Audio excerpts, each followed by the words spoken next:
Ahoj všichni, kamarádi, přátelé, známí, neznámí.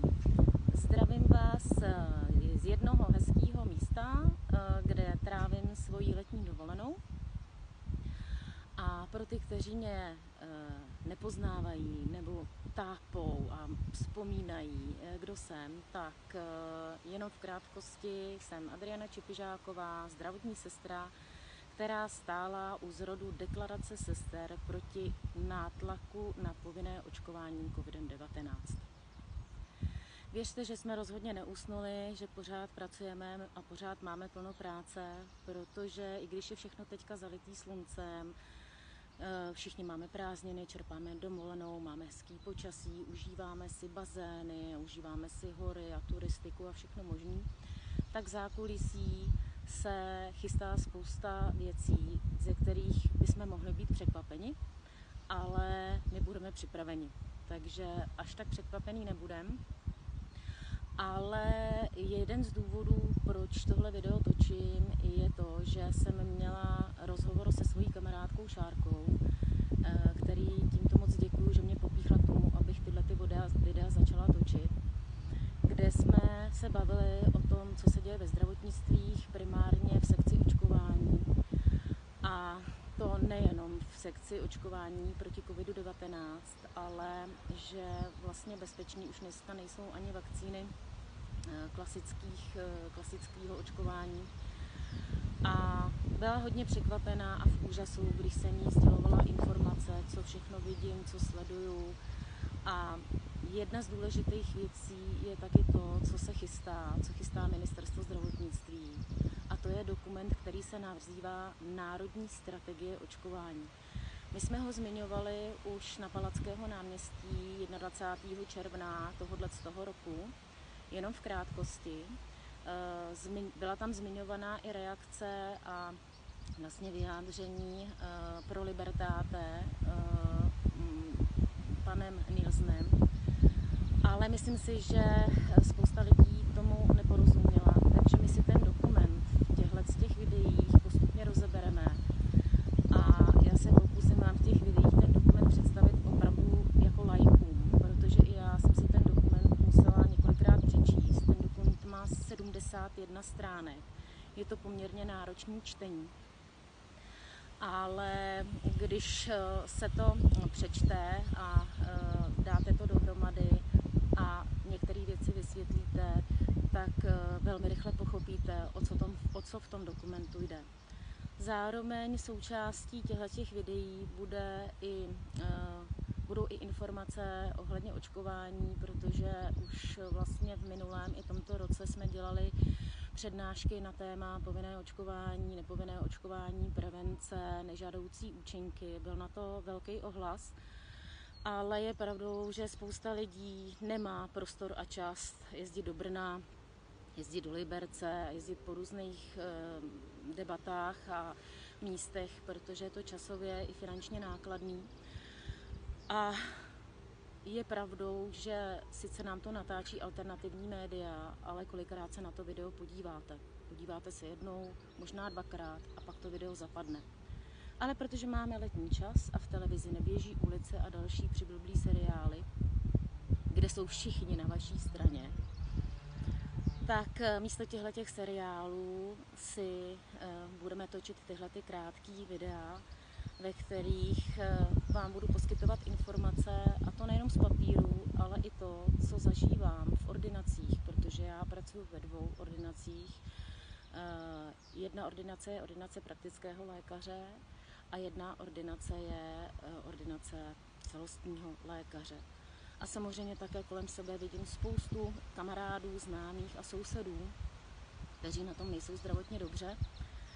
A už teď za mnou chodí a ptají se, i když se mnou třeba doteďka nemluvili, hele, já mám docela velký problémy, myslíš, že by to mohlo být z toho očkování? A je fajn, že ty lidé se probouzejí a že se začínají doptávat, ale když si poslechnete, co se všechno v tom dokumentu připravuje, abyste vlastně tyhle hloupý dotazy neměli, tak budete koukat na drát. A myslím si, že takovýhle podobný dokument není jenom ve zdravotnictví, určitě se bude něco chystat i ve školství.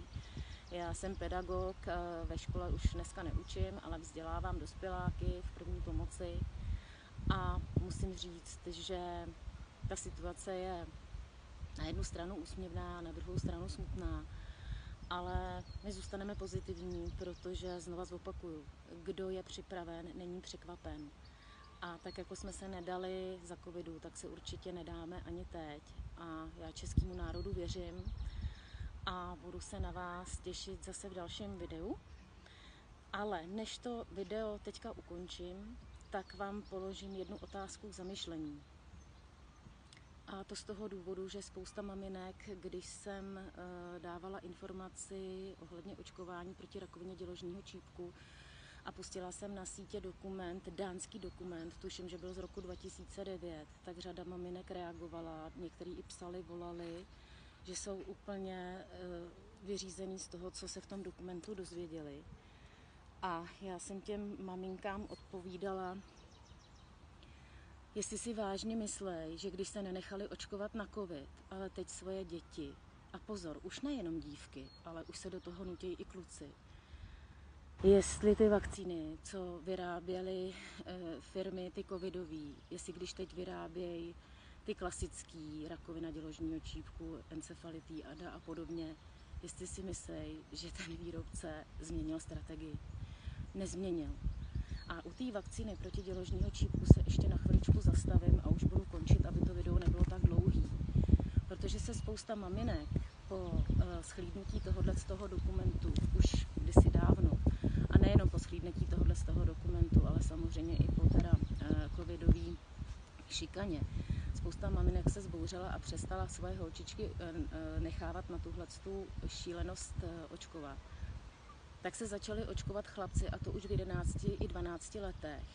A hlavním argumentem je, že až jednou začnou se svojí partnerkou spát, tak přece nechtějí být ty, kvůli kterým ona onemocní. To je naprosto šílená věta, když tohleto lékař řekne a vyhrožuje tím a straší tím prostě 12letýho kluka, který není ještě ani pohlavně aktivní. Takže to jenom na závěr. A pokud byste chtěli nějaký bližší informace, tak v současné době už můžete na stránkách popojedeme.cz v sekci Co děláme, záložka podpora pro neočkované, mrknout a máte tam množství odkazů na ten dánský dokument ohledně toho očkování.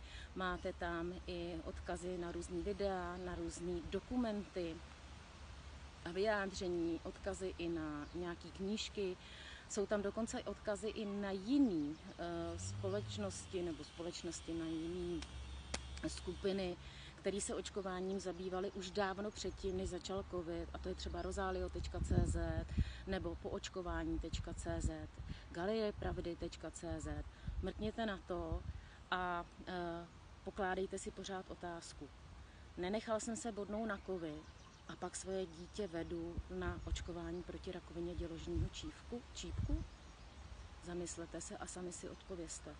Přeju vám krásný den a těším se na další video, kde si rozebereme část dokumentu Národní strategie očkování a trošičku se pozastavíme třeba u těch vakcín proti rakovině děložního čípku.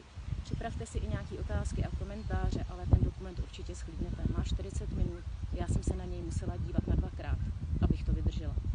Přeju krásný den a těším